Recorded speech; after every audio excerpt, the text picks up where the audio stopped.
So our Bible verse today, or verses today, were from 1 Corinthians 12. And in general, the Church of Corinth was a church that had a lot of divisions in it.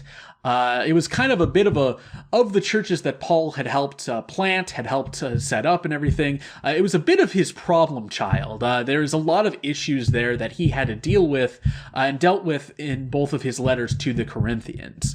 And one of the big ones was these divisions that were forming. In this specific passage is talking about divisions that seem to have come up from individual spiritual gifts and people wanting certain gifts that other people seem to have received from the Spirit, and people, feeling like maybe they were a little bit left out as a result of that. And Paul is saying that, no, if you're a part of the body of Christ, you are all part of one body. And I think in today's world, this message that Paul is calling, where Paul is calling for unity and reminding us all that we are unified, is something that is especially important for us all to hear, especially here in the United States. We're in a period of time where we have never been as divided as we are. I mean, it seems like almost every week there is something new that is coming up, politically, that is kind of becoming a dividing point between the parties within our own country. And I think we as Christians need to remember that we're bound together by something that's much bigger than just the United States and just, our own political affiliation in that sort of sense. Now, this doesn't mean that we have to all agree with each other, that there is one right set of beliefs to believe in. That's not at all what I'm saying here, at least politically. We do not all need to be Republicans. We do not all need to be Democrats. But we should all recognize that regardless of our political affiliation, if we are a part of the body of Christ, we're a part of the body of Christ.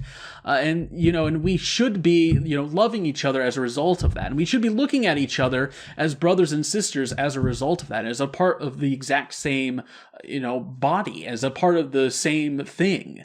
And I do feel like we forget that a lot of times. And so what does that really mean? What does that really look like? Well, it doesn't mean that we never have disagreements, but it does mean we go about it in a different way.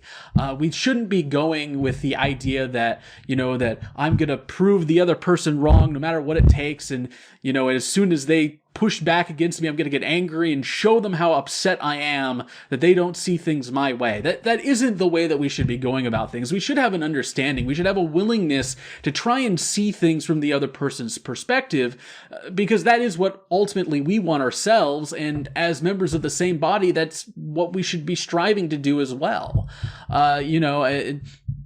I wish that Jesus was an American and he could clarify for us what we should all believe politically. But, he was in Jerusalem, he was in Israel in the first century. The apostles were all in Israel in the first century, and they were talking to a church that was, within that first century context of Israel and the greater whole of the Roman Empire as well.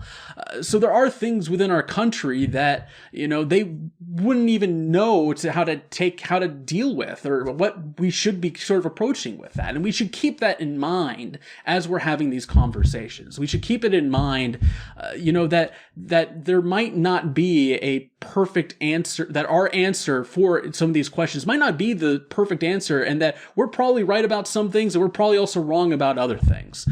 So at the end of the day, I just want to call you all out to work with that idea of unity, to love one another around you, to see, all of us believers as being one body and act like it.